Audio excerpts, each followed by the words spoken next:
Assalamualaikum warahmatullahi wabarakatuh.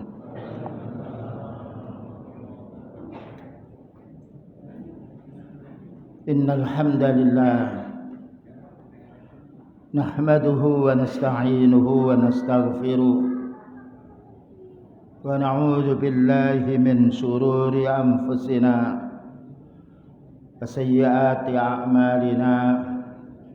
من يهده الله فلا مضل له ومن يضلل فلا هادي له أشهد أن لا إله إلا الله وحده لا شريك له وأشهد أن محمدا عبده ورسوله اللهم صل وسلم على نبينا محمد وعلى آله wa sahbihi ajma'in, amma ba'du.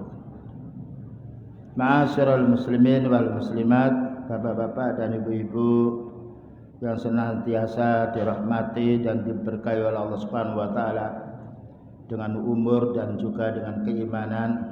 Mari kita sebagai hamba yang tidak pernah lepas walaupun satu detik pun mendapatkan rahmat dan nikmat Allah taala, kita lampiaskan rasa syukur dan puji kita kepada Allah Subhanahu wa taala, dan kita laksanakan perintahnya, kita tinggalkan larangannya, karena kita melaksanakan perintah Allah untuk kepentingan kita, bukan untuk kepentingan Allah.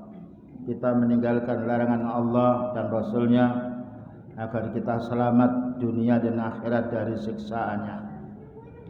Selanjutnya kita akan melanjutkan kitab yang sudah kita baca beberapa waktu yang lalu berkenaan dengan akidah, keyakinan yang kita mesti akan mengalami dan kita akan melalui akidah ini. Di antaranya yaitu nomor 171 atau halaman 113, wajibnya kita mengimani nikmat kubur dan azab kubur. Karena kita semuanya mesti mati, dan kematian kita lain dengan kematian hewan. Tidak ada orang bela sungkawa dengan hewan yang mati. Perlu disolati hewan itu tidak, dan perlu dikafani bukan, karena mereka makhluk yang tidak berbuat dosa. Tapi kita orang muslim meninggal dunia perlu disolati, perlu didoakan agar kita mendapatkan pengampunan dan rahmat dari Allah Ta'ala. Qala al-Imam Abu Ja'far at-Tahawi rahimahullah ta'ala, wal qabru raudhatun min riyadil jannah. Kuburan itu taman dari taman-taman surga. Ini untuk orang beriman, untuk orang beramal soleh sekalipun dia miskin, sekalipun sakit di dunianya. Au khufratun min khufratin niran, atau lubang dari lubang-lubang neraka, lubang-lubang api. Ini untuk orang yang kufur, orang yang murtad, orang yang tidak beriman kepada Allah Ta'ala, dan juga tidak beriman kepada apa yang Allah Ta'ala perintahkan kepada kita. Jadi ini peringatan dari seorang ulama sunnah agar kita mengingat kematian. Karena kalau kita mengingat kematian itu ada persiapan. Karena orang mati bukanlah membawa harta dan bukan akan ditemani di kuburan oleh keluarganya, tapi orang meninggal dunia yang dibawa amal. Dan amal yang soleh yang kita lakukan di dunia inilah yang akan membawa sejuknya, yaitu orang itu meninggal dunia nanti kuburannya akan diluaskan oleh Allah Ta'ala sejauh pandangan mata. Tapi na'udzubillah min dzalik, untuk orang kafir, untuk orang murtad, dan untuk orang-orang yang melakukan dosa yang dia bukan orang muslim, maka Allah akan mempersiapkan tempat di kuburan ini paling sempitnya, sehingga tumpang tindih tulang-tulang mereka, tidak ada satupun yang bisa dimintai pertolongan. Dan inilah yang harus kita pahami terutama kita yang sudah lanjut usia, kematian lebih mendekati kita daripada yang masih muda. Demikian juga yang masih muda, jangan menganggap kalau masih muda umurnya mesti panjang, belum tentu. Qad yaqulu qailun al-mayyitu yasiru turaban. Ada orang berkata orang mati itu akan jadi tanah. Ya. Ini orang yang tidak beriman kepada Allah Ta'ala. Dia kembali kepada logika. Padahal alam di kubur itu bukan alam di dunia. Ba'duhum yulqa fil bahri. Nah. Fa kaifa yu'adzab wa huwa turab? Ada pertanyaan. Orang mati kan jadi tanah. Itu penglihatan mata kita. Dikali jadi tanah. Bagaimana dia azab orang itu? Wong dia tanah.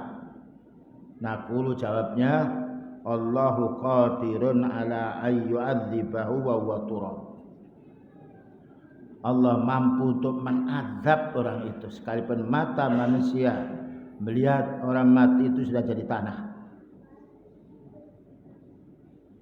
Wa qadirun ala ayyahmi alaihi turab, dan juga mampu untuk membuat panasnya atau juga yang memelihara yaitu tanah itu. Kita bisa lihat orang masing-masing tahu telur. Kalau kita pecah ya isinya kuning dengan putih, dan itu kita makan ya enak. Tapi kalau sudah dirami oleh induknya atau dipanaskan sekian derajat, beberapa lama akan keluar. Kalau itu telurnya ayam akan keluar ayam. Kenapa kita tidak heran? Siapa yang membuat telur menjadi ayam itu? Siapa yang membuat yaitu telur bebek menjadi menetas jadi bebek itu? Kenapa kita tidak menanya? Karena kita bisa melihat buktinya. Tapi itu bukan buatan manusia. Yang membuat bahwa telur akan keluar jadi ayam itu adalah Allah Subhanahu wa taala. Kenapa kita tidak menanya seperti itu? Ya, ini bantahan terhadap orang yang mengatakan bahwasanya kita kalau mati jadi pasir, jadi debu, apa kita akan dikembalikan? Kamu lihat telur itu, siapa menciptakan telur itu keluar ayam, keluar bebek, keluar jadi burung. Nah, wa qad yaqulu qailun, ada lagi yang berkata, ma kullun nasi yudfanuna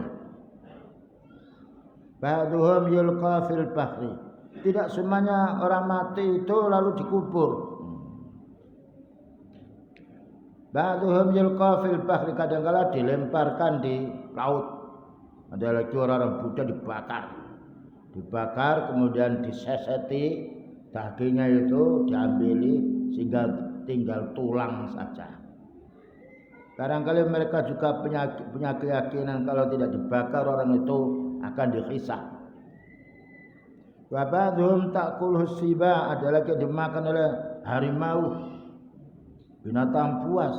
Kan itu sudah tidak wujud manusia. Ini orang yang hanya mengandalkan otaknya, tapi otaknya bukan otak yang sempurna.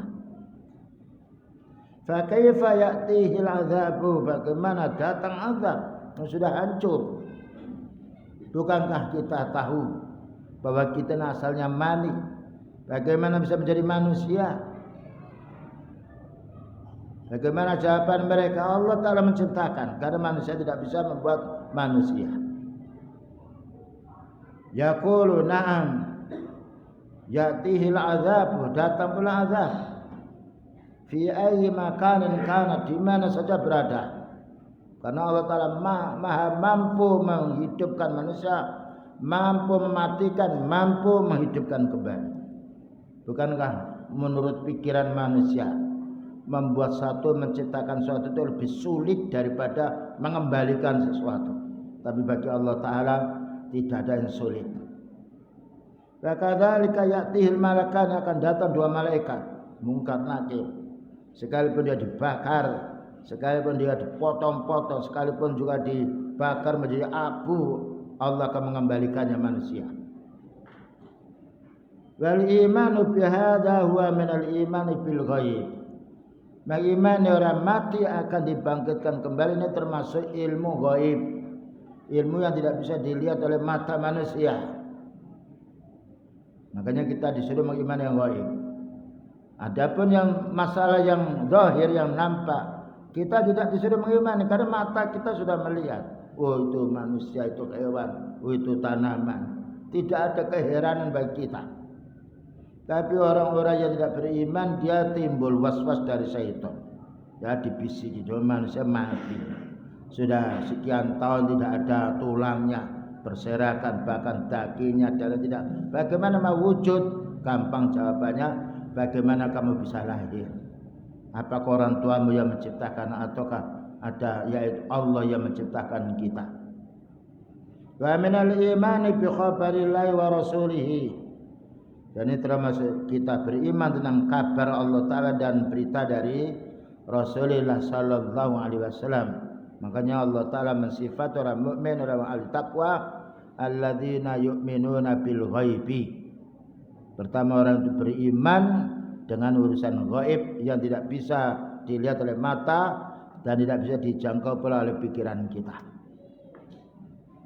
Ammal ladzi la yu'minu bidzalika.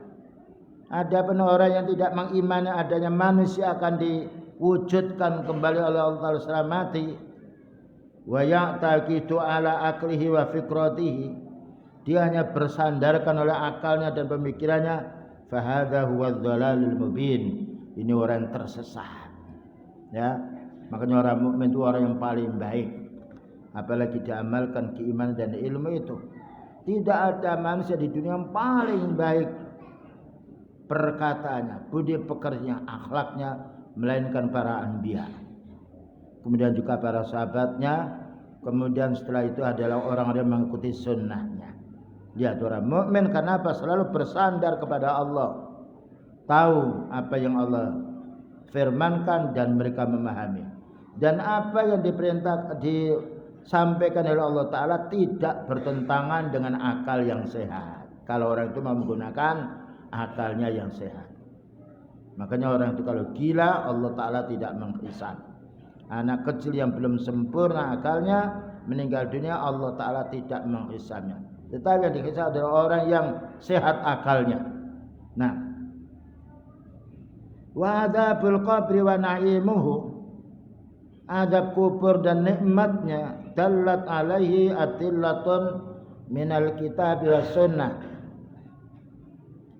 Hal ini telah ada dalilnya dari Al-Quran dan Sunnah.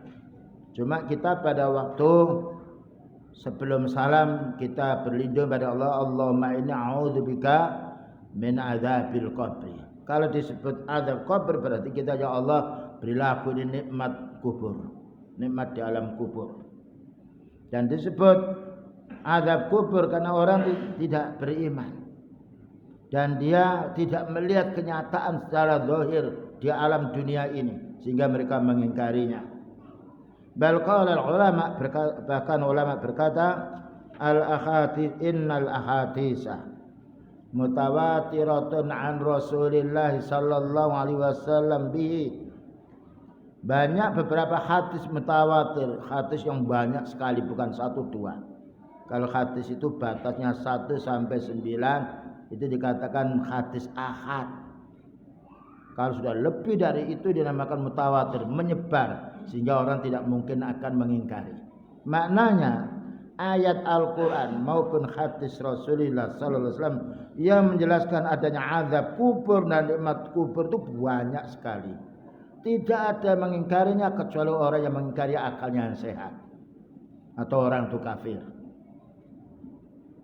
An Rasulillah sallallahu alaihi wasallam, dari Rasulullah sallallahu alaihi wasallam, wa man kadzaba bil amril mutawatiri yakunu kafiran. Siapa yang mendustakan perkara yang sudah menyebar dalilnya, maka dia kufur. Ya. Nah, ini bantahan terhadap kelompok Mu'tazilah yang lainnya, katanya azab kubur itu tidak ada. Ya, yang ada adalah seperti mimpi. Tanya mereka, kamu bicara begitu dari mana? Kalau dari akalmu tidak benar, karena akalmu tidak benar. Kalau dari Al-Quran banyak dalilnya, dari hadis Rasulullah banyak dalilnya. Dan ini yang perlu kita pahami, kaum muslimin wal muslimat, bagaimana kita hidup di tengah-tengah fitnah, tambah tahun, tambah banyak kerusakan, kemungkaran, menyebar dengan lewat media sosial yang lainnya. Bagaimana kita bisa istiqomah. Dulu ini ya, dulu itu kita masih muda, orang tua setiap maghrib itu pakai oplik. Tahu oplik ya, lampu ya, itu yang ada sumbunya kecil. Baca Quran, subuh juga begitu. Sekarang internet, kakek-kakek, nenek-nenek juga ingin melihat gambar-gambar. Nah inilah, kalau kita punya televisi untuk mendengarkan kajian tidak mengapa, atau radio. Tapi kalau hanya sekedar mengumbar, ada orang joget, ada ini, sia-sia waktu kita. Padahal satu kalimat yang kita bicara ini, itu akan dicatat oleh malaikat. Ma yalfidhu min qaulin illa ladaihi raqibun atid. Satu kalimat, satu perkataan yang diucapkan oleh manusia, jika perkataan baik ditulis oleh raqib, dan jika itu jelek ditulis oleh atid, dan nanti akan timbang. Bahkan manusia tidak akan bisa memungkiri apa yang menjadi catatan malaikat. Nah inilah yang harus kita pikirkan. Tentunya kita mengaji merupakan hal yang sangat berfaedah untuk mengingatkan kelupaan kita. Selanjutnya fal mu'tazilah, kelompok mu'tazilah yang mendahulukan otaknya, dan mendahulukan otaknya yang salah, bukan otak yang benar. La yu'minuna bima yukhtisu fil qabri, atau bima yakhtusu fil qabri, tidaklah mengimani apa yang terjadi di alam kubur, karena mereka hanya berdasarkan dengan mata, dibongkar tidak ada apa-apanya. Bagaimana mau disiksa? Nah inilah bahayanya orang yang hanya mengandalkan otaknya saja. Tidaklah suami dan istri berkelahi, bahkan juga sampai terjadi perceraian, melainkan karena mengandalkan otak. Apalagi kalau otak ini didasari dengan hawa nafsu, lebih bahaya daripada hawa nafsunya hewan. Ya, perlunya kita yaitu mengimbangi was-was dari syaitan ini dengan kita menuntut ilmu. Li'annahum aqlaniyun, karena mereka itu hanya sandaran akal. Bahkan akal yang baik mereka tidak mau menerimanya. Bayangkan orang mencuri itu mengerti kalau dia itu berdosa. Dia salah, makanya mencuri sembunyi-sembunyi. Ketika parkir sepeda itu orang tidak ada baru diambil. Ketika orangnya ada tidak mau dia. Itu menunjukkan fitrah manusia mengerti kalau itu perbuatan jahat. Berbeda dengan hewan, karena hewan tidak punya akal. Di mana-mana saja dia berbuat seperti itu. Ya ada binatang yaitu betina, dia jantan duper betina itu. Ya karena dia hewan. Nah, kita bukan hewan. Kita manusia yang Allah Ta'ala muliakan dengan akal. Dan Allah Ta'ala muliakan lagi apabila akal manusia ini ditunjang dengan ilmu syar'i. Makanya tidak ada orang yang resah dengan hewan. Karena apa? Hewan itu gampang untuk kita didik, untuk kita pelihara. 1000 bebek hanya satu orang saja, satu ambil pergi semuanya. Tidak ada hewan yang membangkang. Tapi kita 5 orang kadang-kala sudah repot untuk mengatasinya. Wa humul ladzina yabnuna al-umura ala uqulihim. Orang-orang yang Mu'tazilah ini yang mereka membangun ya urusan-urusan yang yakin sang berkawat ini ya didasari dengan akal. Seandainya akal itu sudah mengetahui kebenaran, tidak perlu Allah Ta'ala mengutus utusannya, dan tidak perlu menurunkan Al-Quran agar yaitu menunjukkan kita yang benar.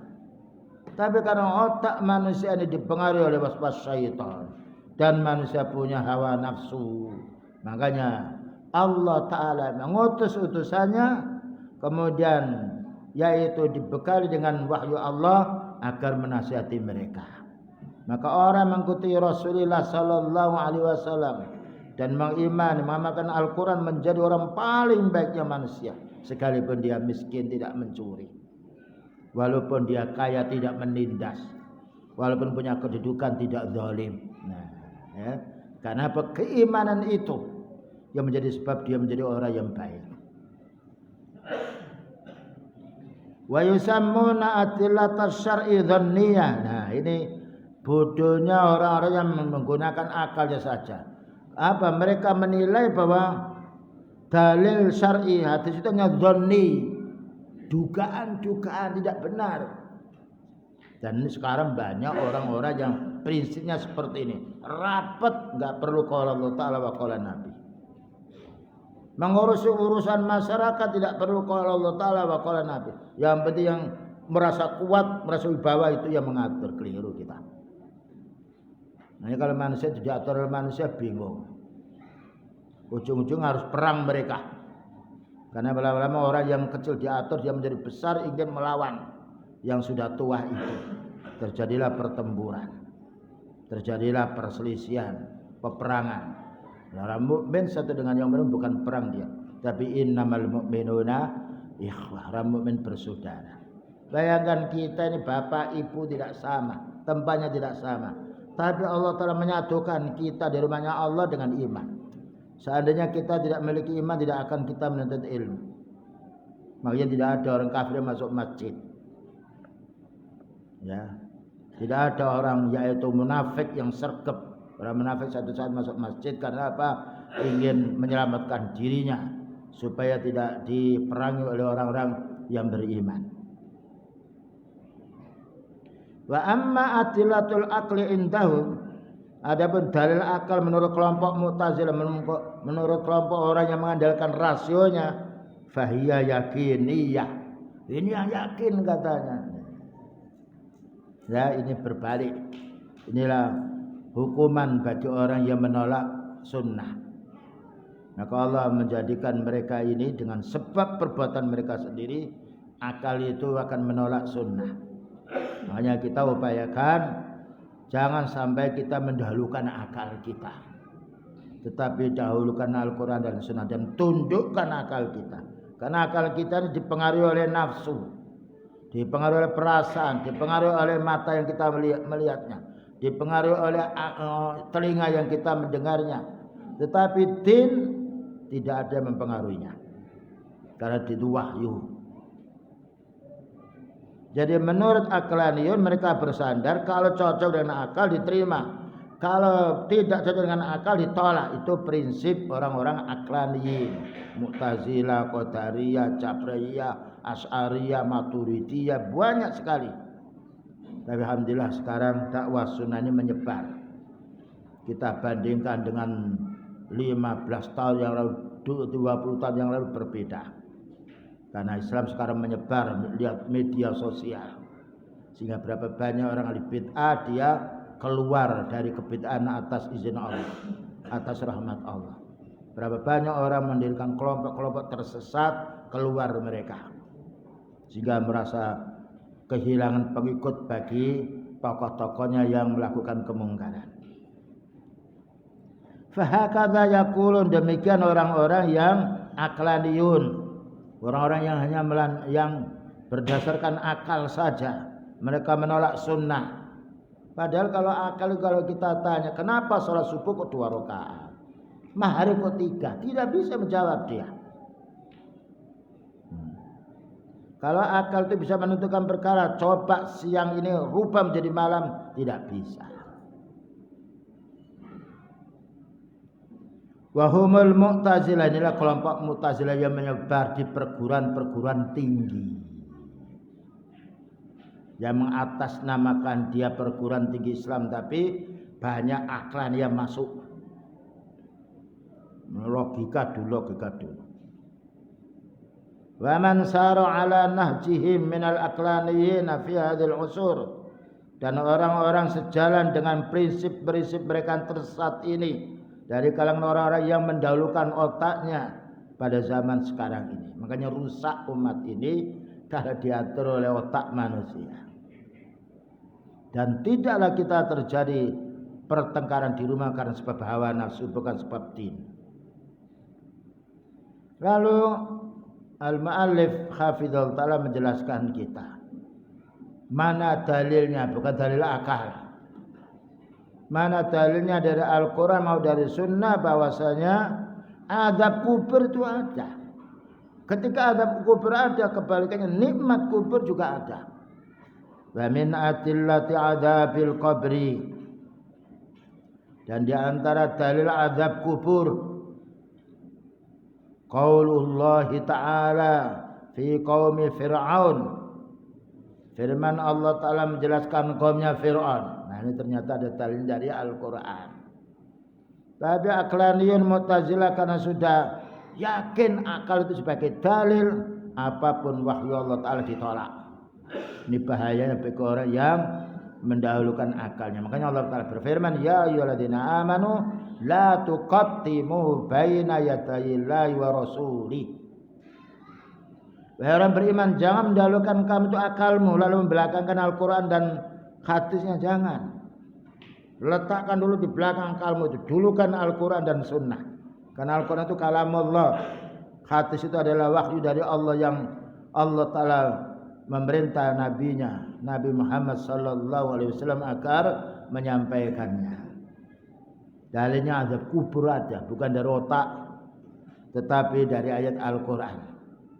Tapi ayat Al-Quran tidak bertentangan dengan akal yang sehat, tidak bertentangan dengan otak yang sehat. Karena orang otak itu ada gila, ada separuh, cerdas ada yang tidak. Tapi Al-Quran semuanya hak.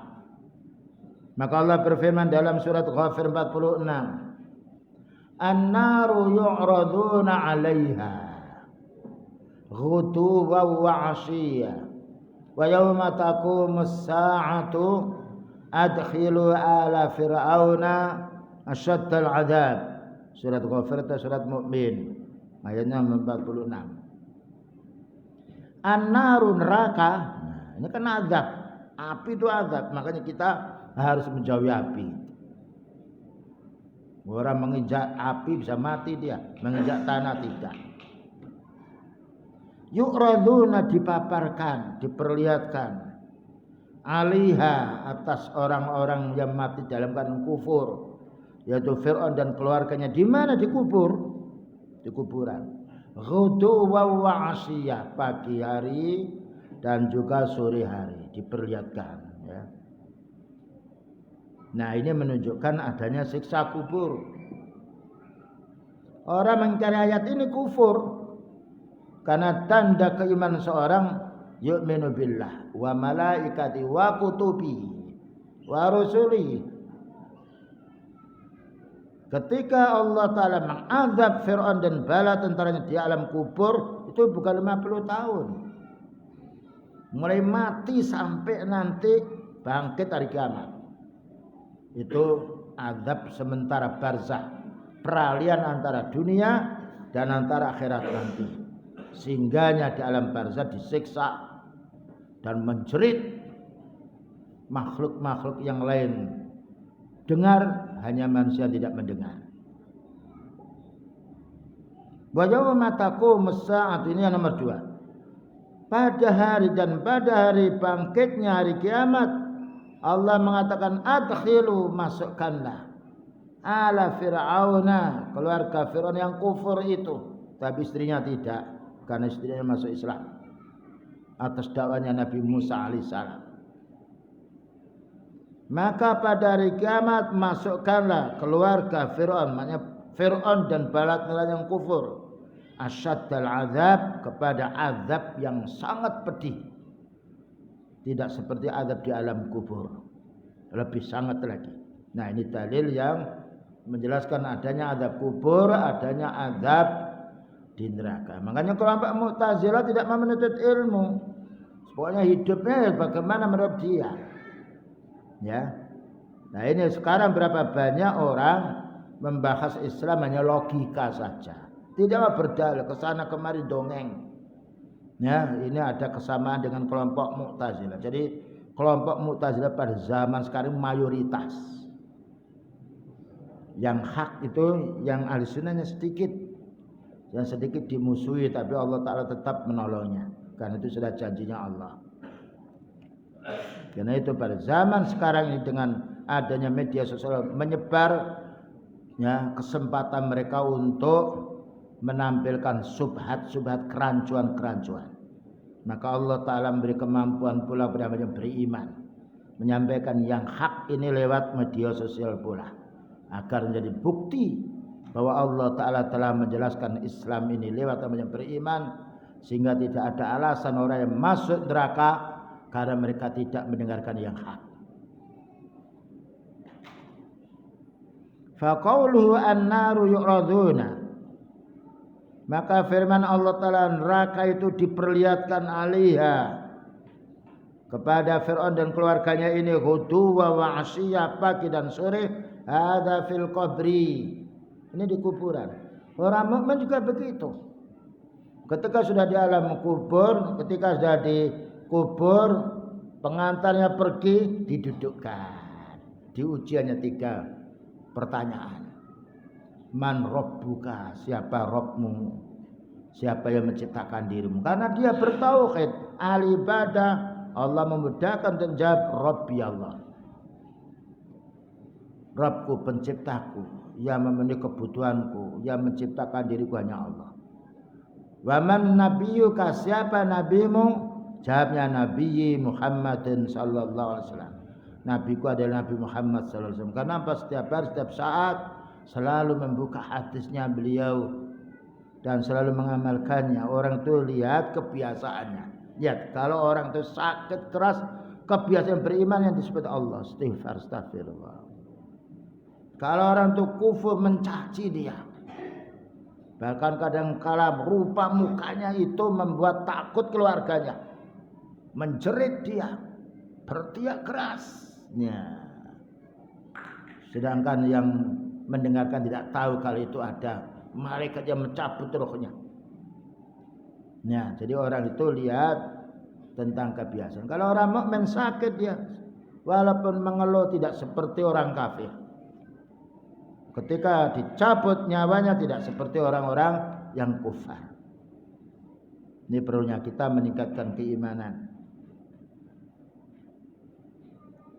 Selanjutnya, wa inna lilladzina zalamu 'adzaban duna dzalik walakinna aktsarahum la ya'lamun. Ini surat At-Tur 47. Dalil bahwasanya azab kubur itu ada, semisal nikmat kubur juga ada.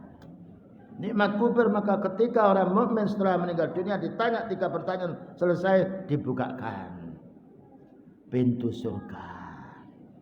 Dia ambilkan dipan-dipan dari surga, disuruh istirahat. Nanti dibangunkan lagi, disuruh istirahat lagi. Diberitakan itu besok surga tempatmu. Orang yang ahli neraka juga begitu, ya, itu neraka yang bisa akan kamu masuki. Diambilkan, ya, maka dia dibuat sempit di alam kuburnya, bertumpang tindih tulangnya, sebagaimana dijelaskan di dalam hadis yang sahih. Nah, ayat dari surat At-Tur nomor 47 ini juga menjelaskan adanya azab kubur. Yang itu tidak bisa kita lihat di dunia. Wa inna lilladzina zalamu, dan sesungguhnya untuk orang-orang yang zalim, orang yang berbuat syirik, orang melakukan kekufuran, orang kafir itu menzalimi dirinya sendiri. Azaban, azab duna dzalika.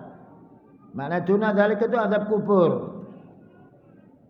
Bukan azab nanti setelah keluar dari kuburan. Walakinna aktsarahum la ya'lamun, tetapi umumnya manusia itu tidak tahu, tidak mau tahu dia. Karena apa? Sibuk dalam urusan dunia saja. Padahal kebutuhan kita dunia itu hanya sedikit kaum muslimin.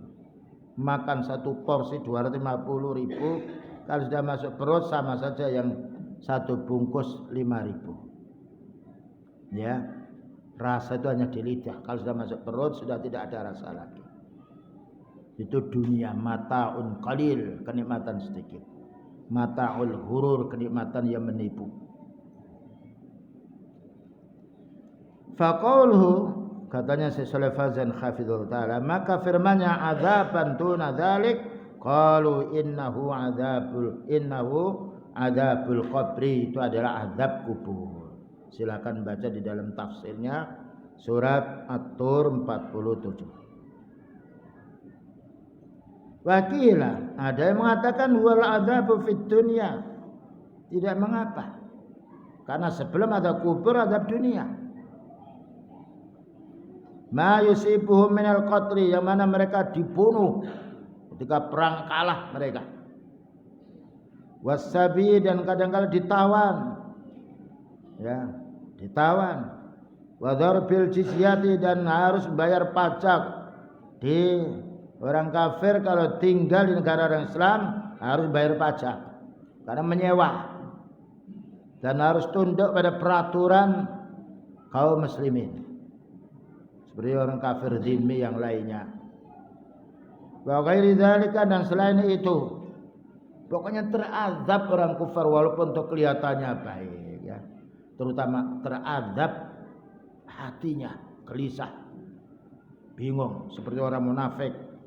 Wa idza laqul ladzina amanu qalu amanna. Orang munafik itu kalau jumpa orang mukmin, saya beriman loh, supaya tidak dihukum. Ya. Wa idza khalau ila syayatihim qalu inna ma'akum innama nahnu mustahzi'un.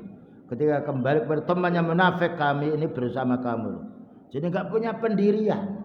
Itu menunjukkan takut mereka. Takut kepada orang muslim kalau apabila mau dibunuh, takut kepada tokoh-tokohnya orang munafik apabila mengaku muslim, maka mereka akan juga kena musibah. Ini penyakitnya orang munafik. Fi qulubihim maradun fazatahumullahu marada. Di hati mereka itu dirundung penyakit jiwa, bukan penyakit sifatnya fisik. Ya, luka yang bisa diobati. Nah, penyakit maradnya hati itu obatnya hanya mau beriman, tidak ada yang lain.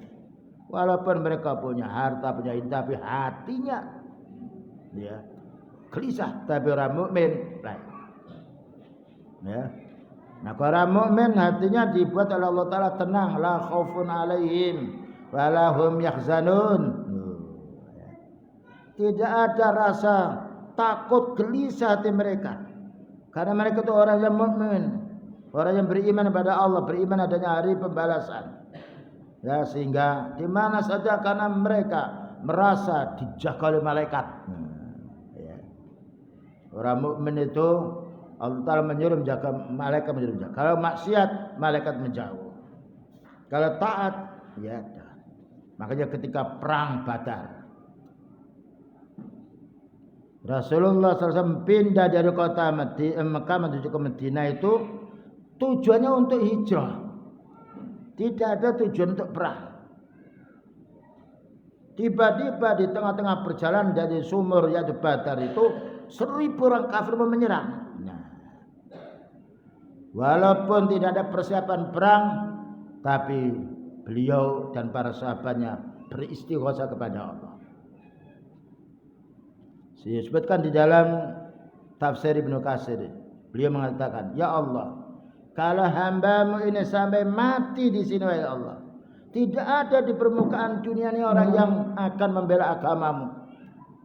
Maka mereka beristighosa, id tastaghisuna rabbakum fastajaba lakum anni mumiddukum bi alfin minal malaikati murtifin.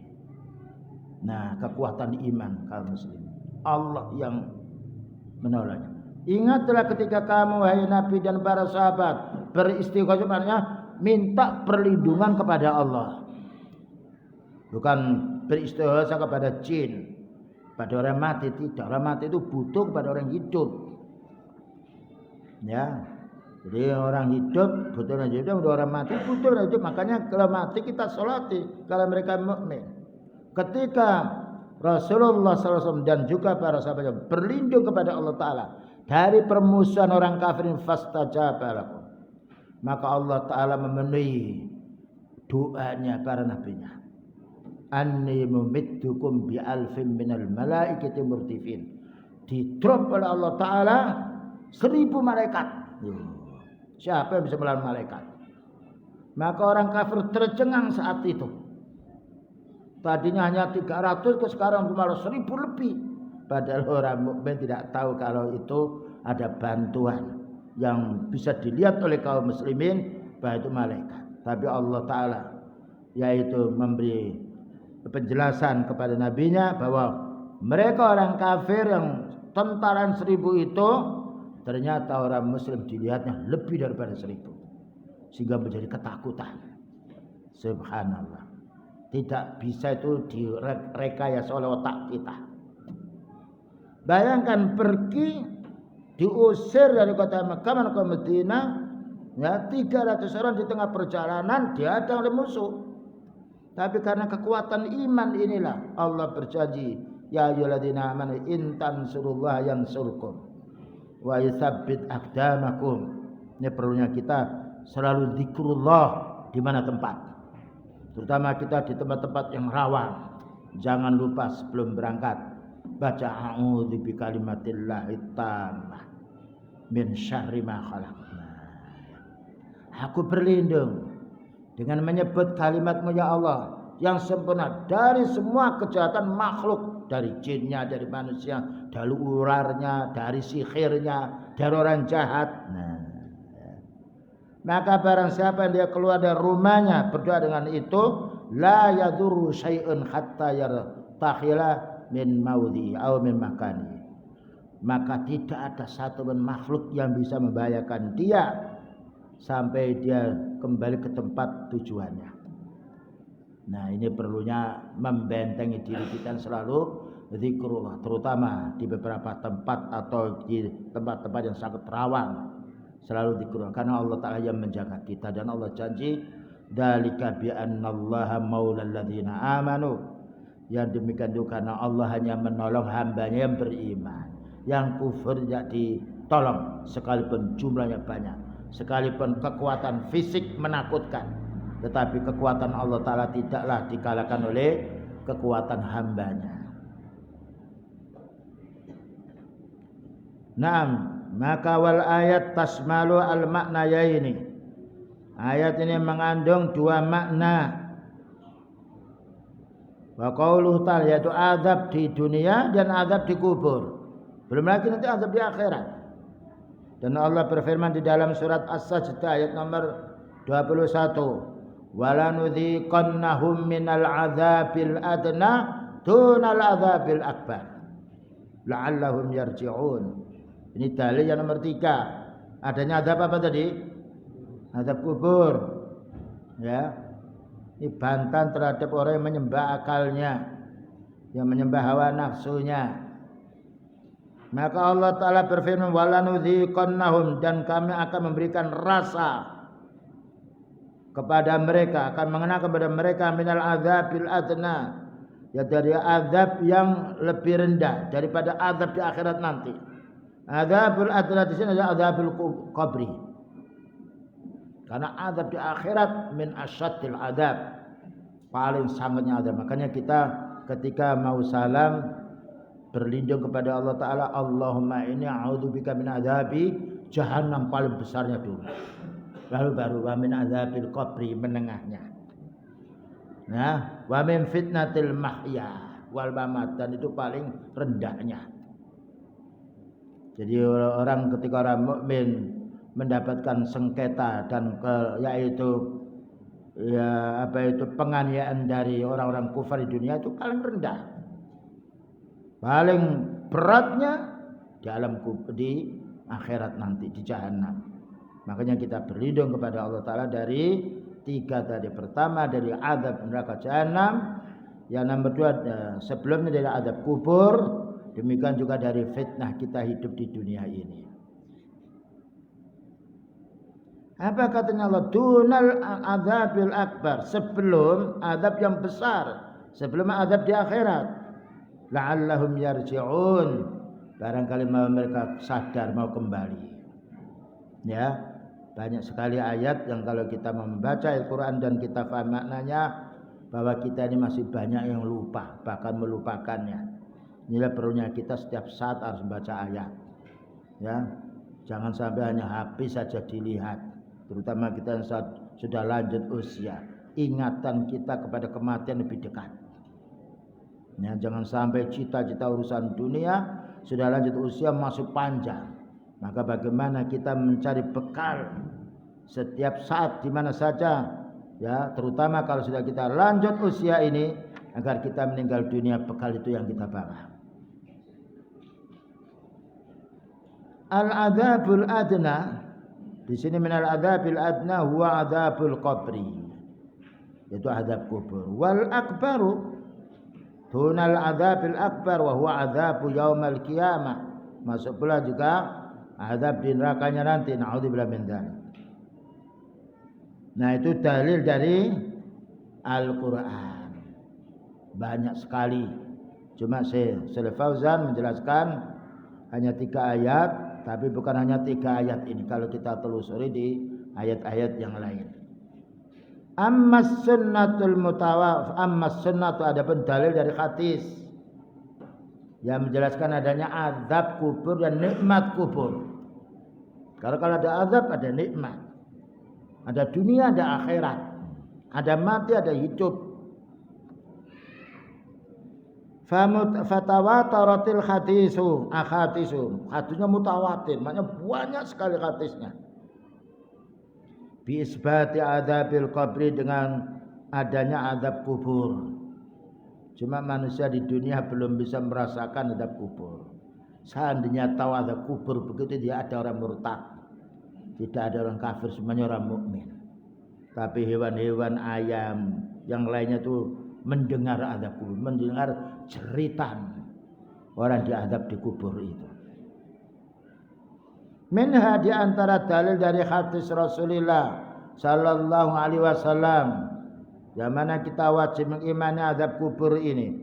Bukan hanya mengimani, harus menjauhi larangan Allah supaya kita tidak terazab. Harus melaksanakan perintahnya Allah yang wajib, perintahnya beliau, agar kita selamat dari azab dan mendapatkan nikmatnya. Minha, di antaranya fis sahihi, ada hadis yang sahih,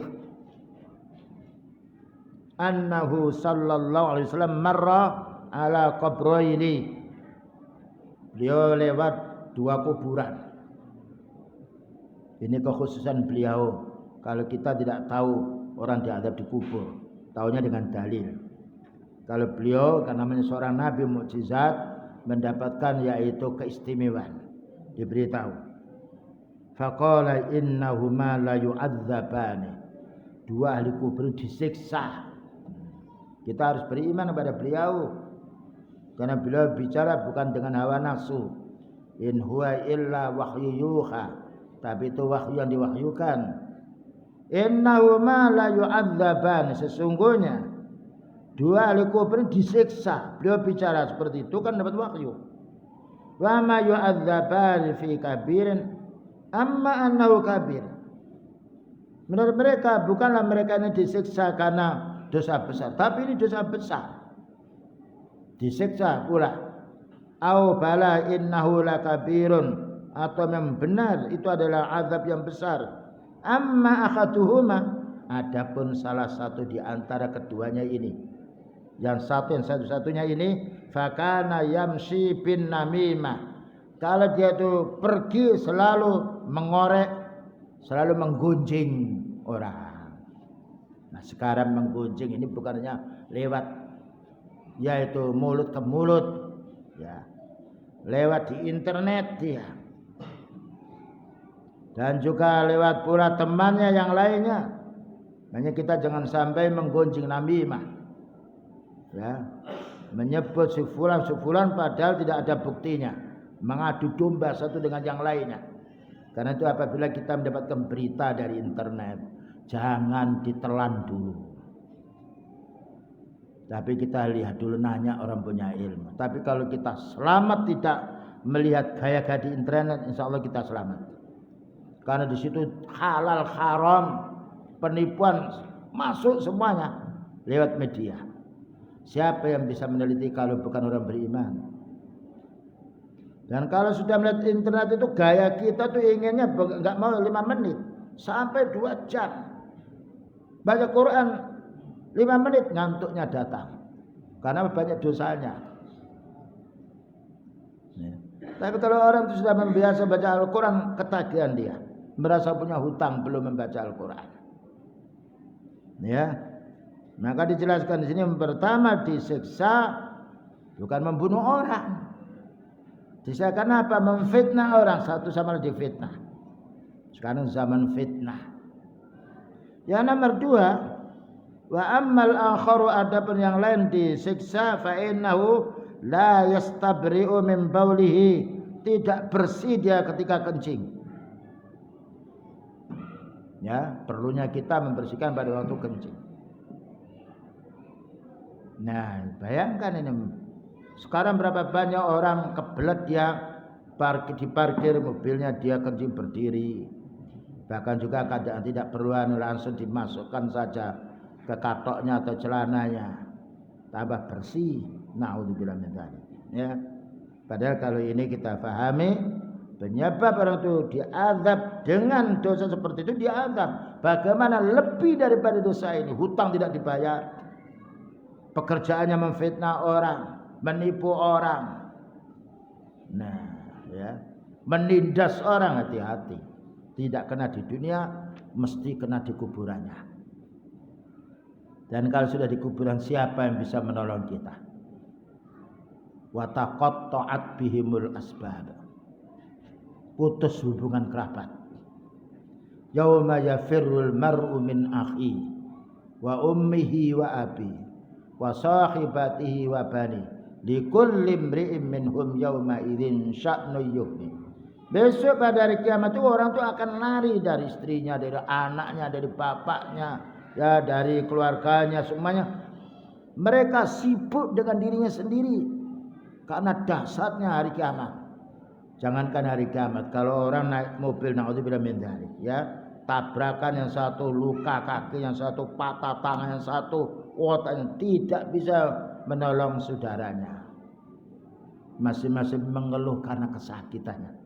Padahal itu masih tatapan, yaitu besi atau dengan plastik, sudah membuat bingung orang bagaimana nanti kalau sudah malaikat ini mungkar nakir menanya, dan yaitu bengis sekali dengan mereka.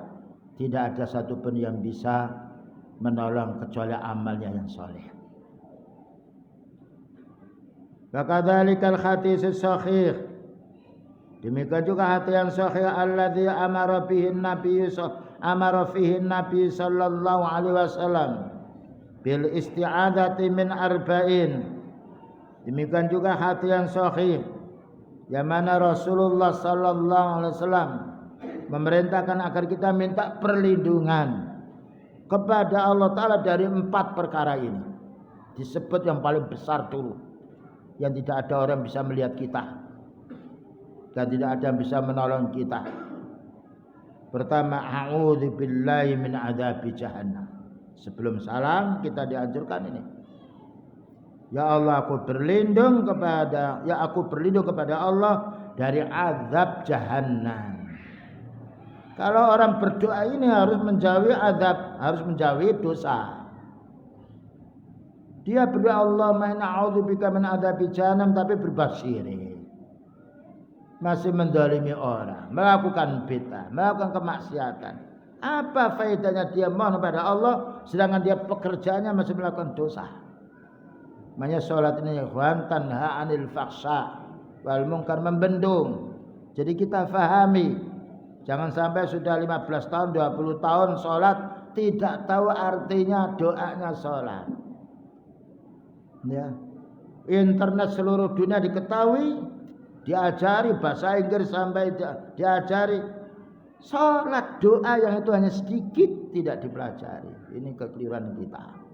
Nah, mulai sekarang bagaimana kita bisa memahami makna doa yang kita baca di dalam sholat ini, utamanya doa iftitah, ya, demikian juga Fatihah, karena itu setiap saat sholat kita baca.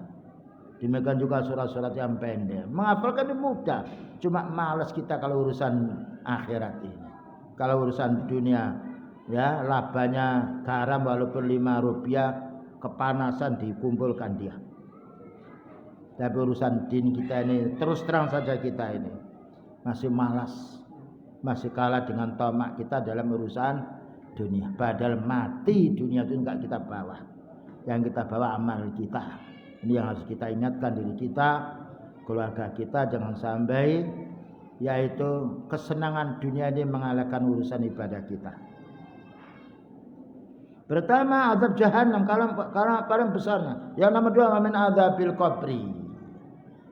Ya. Itu yaitu transit antara dunia dan antara akhiratnya nanti. Yang nomor tiga wa min fitnatil mahya wal mamat. Dari fitnah hidup ini diuji oleh Allah Ta'ala. Adanya kesyirikan, kebid'ahan, ada orang berbuat zalim, orang mencuri, orang menipu. Bagaimana kita selamat dari pekerjaan orang-orang yang tidak diridhai oleh Allah Ta'ala ini. Ya, karena itu hidup pada zaman sekarang ini beda dengan 30 tahun yang lalu. Tidak ada internet, ya, tidak ada gaya pakaian-pakaian yang sifatnya membangkitkan nafsu. Dulu itu orang-orang desa yang lain itu beda, desa dengan kota. Sekarang kota dengan desa sama, karena dibantu dengan perangkat yang ringan. Wal mamat, dan juga fitnah kematian. Ya, ini ya sekarang kita pertama menghadapi ini fitnah dunia wa fitnah mamat. Fitnah hidup dan fitnah akan mati. Nanti azab kubur. Ada ini nanti azab jahannam. Karena itu harus kita beristighfar atas dosa kita yang lalu. Berhenti dari kemaksiatan, meningkatkan amal soleh. Karena Allah Ta'ala menerima tobat hambanya walaupun sudah tua. Karena tobat itu dikatakan oleh beliau, innamat taubatu ma lam yugharghir. Tobat seorang itu akan diterima oleh Allah Ta'ala ketika dia muslim selagi belum sekarat maut. Tapi kalau sudah sekarat maut, malaikat datang, mata membelalak, walaupun tidak bisa dia. Makanya kalau kita itu mentalkin, mengajari ketika dia masih sadar. Kalau sudah tidak sadar gimana dia? Seperti orang mau menasihati orang tidur, mendengkur dia. Ma la ilallah, tidak bisa, dengkur terus dia. Itu nyawanya masih ada. Malaikatnya keliaran kemari. Tapi tidak bisa menjawab bagaimana orang itu sudah sekarat menghadapi malaikat. Kadang menjerit mengatakan, oh itu harta saya, harta saya. Saya bicara demikian karena pernah menyaksikan. Bah, lah, itu loh mobilku. Bisa ngomong dia. Karena setiap hari yang diurus itu hanya urusan dunia. Ya, jangan sampai kita merasa, oh nanti kalau saya mau mati ini bisa baca la ilaha, belum bisa. Lihat ketika orang sakit parah, menjerit dia, suruh istighfar tidak mau. Nah, itu belum sekarat sih dia. Ya mengeluh terus, disuruh berdoa tidak mau, itu belum sekarat. Itu kenyataan yang banyak. Lihat di rumah sakit kalau sudah di tempat yaitu setelah operasi, macam-macam orang itu bicara. Ya, karena saya sendiri pernah dioperasi, dia lihat banyak sekali orang yang ngomel beda-beda. Ada istighfar aja, ada yang sedang mencaci maki, ada yang mencaci ibu bapaknya, ada lagi yang kerja parkiran gini tuh. Sakit tidak sadar. Bagaimana nanti kalau sudah berhadapan dengan malaikat? Nah, wa khairu dzalika minal adillah, dan masih banyak dalil selain yang disebutkan tadi. Wa qad yushahidu ba'dun nas ma yahsulu min adzabil qabri min ajli 'izzati wal ibrah. Dan ada juga yang dalil yang disaksikan oleh manusia, apa-apa yang adanya azab kubur dalam rangka untuk peringatan dan juga untuk menjadi pelajaran wal ibrah. Maka orang mukmin akan mengambil pelajaran yang disampaikan oleh Allah Ta'ala, yang disampaikan oleh Rasulullah sallallahu alaihi wasallam. Wa dzakarul Hafidz Ibnu Rajab rahimahullah ta'ala fi kitabih Ahwalul Quburi. Nah, dahsyatnya orang yang ada di kuburan. Wa akhwali ahliha, dan keadaan ahli kubur. Ila yaumin nusur, sampai hari dibangkitkan manusia di alam kubur, yaitu alam mahsyar. Apa katanya? Dzakara ajaibah, menjelaskan beberapa keajaiban. Dzakara Ibnul Qayyim fi kitabihi, demikian juga disebutkan oleh Imam Ibnu Qayyim dalam kitabnya Ar-Ruh, kitab Ar-Ruh. Ajaib, ada keanehan-keanehan, silakan baca kitab ini. Ya, Ibnu Rajab itu muridnya Ibnu Qayyim al-Jauzi, dan Ibnu Qayyim al-Jauzi adalah gurunya dan muridnya Syekh Ibnu Taimiyah rahimahullah taala. Wa qauluhu ala ma ja'at bihil akhbaru, sesuai dengan berita-berita yang datang an Rasulillah sallallahu alaihi wasallam, dari Rasulullah sallallahu alaihi wasallam. Kenapa?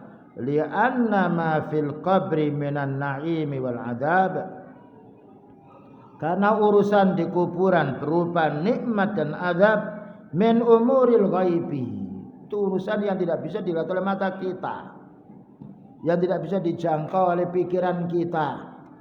Kita akan tahu kalau sudah dikubur nanti. Maka orang beriman akan tahu dan nikmat bagi orang beriman. Orang kafir akan tahu azabnya, azab kubur ketika mereka kufur di dunia. Karena urusan gaib tidak bisa dihitung oleh matematika, tidak bisa diramal.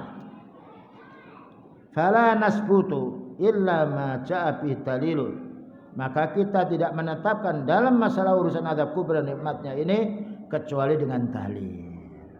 Dalil itu dari Al-Quran dan dari hadis yang sahih yang sampai kepada kita. Wala nunkiru ma ja'a bihi, dan kita pun tidak mengingkar dalam hal ini. Bahkan suatu saat akal pun juga ada fitrah. Kenapa manusia itu meninggal dunia kok perlu disolati, kok tidak perlu saja dibuang seperti bangkai, seperti ayam mati dibuang gitu saja. Ya ada upacara tertentu, perlu dimandikan, perlu dikafani.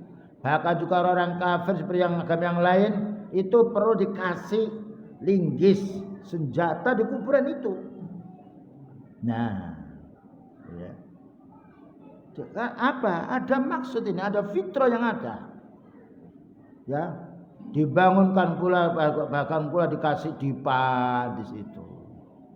Ya, tapi istrinya tidak mau, disuruh menunggu di situ. Dikubur juga tidak mau karena dia masih hidup. Tapi ada upacara-upacara tertentu, itu menunjukkan fitrah manusia mengerti, tapi mereka mungkar seperti Firaun. Firaun itu mengerti adanya Allah, tapi bohong dia. Makanya menyuruh bala tentaranya, ibniri sorha, coba aku ini buatkan tangga yang tinggi. La'ali abluhul asbab, barangkali saya akan naik ke atas asbab as-samawati, tangga-tangga di langit itu. Ya. Nah ini bukanlah Fir'aun menyuruh bala tentaranya untuk menggali tanah, bahwa Allah Ta'ala di bawah, tidak, di atas. Disuruh membuat bangunan tinggi. Nah saya akan melihat Allah. Nah ini fitrah manusia, tetapi mereka dia tetap kufur. Hadza madhhabu ahlussunnah wal jamaah, inilah prinsipnya ahlussunnah wal jamaah tentang azab kubur dan nikmatnya, yang harus kita fahami dengan disertakan beberapa dalil dari Al-Quran dan Sunnah. Barangkali ada yang tanyakan, silakan. Yuk. Fadhal.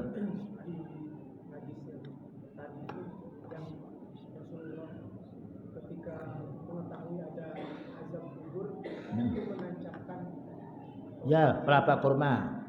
Bagaimana hukumnya apabila seseorang menancapkan pelepah lain seperti yang ada di sekitarnya? Ya tidak boleh, dia bukan nabi. Dan beliau hanya tahu dua ini. Orang diazab maka diambilkan pelapa kurma, selagi masih basah, ya, dia akan diringankan siksaannya.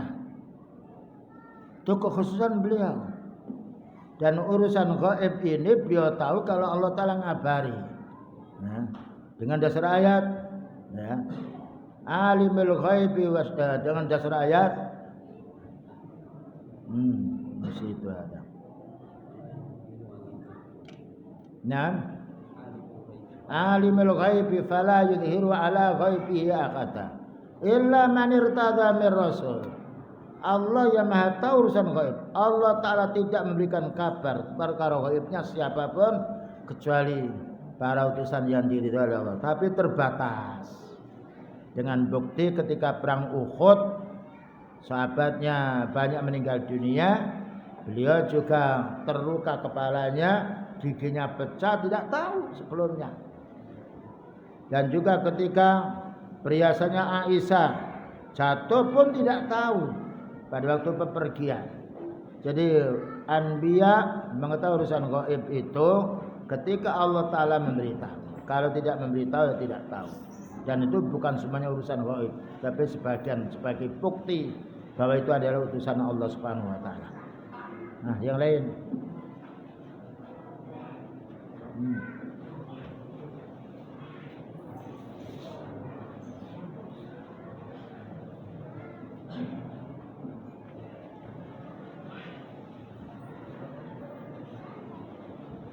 Saya rasa cukup, tidak ada pertanyaan, dan semoga kita kaum muslimin wal muslimat Allah Subhanahu wa taala mengangkat wabah ini ya, sehingga bisa taklim kembali, karena taklim ini adalah salah satu amalnya para utusan Allah dan menjadi sebab orang itu mendapatkan hidayah. Karena itu kita selalu memohon kepada Allah Ta'ala semoga kita dimudahkan di dalam beramal saleh dan berdakwah. Wassallallahu ala nabiyyina Muhammadin wa ala alihi wa sahbihi wasallam. Subhanakallahumma bihamdika asyhadu an la ilaha illa anta astaghfiruka wa atubu ilaik. Alhamdulillahirabbil alamin. Wassalamualaikum warahmatullahi wabarakatuh.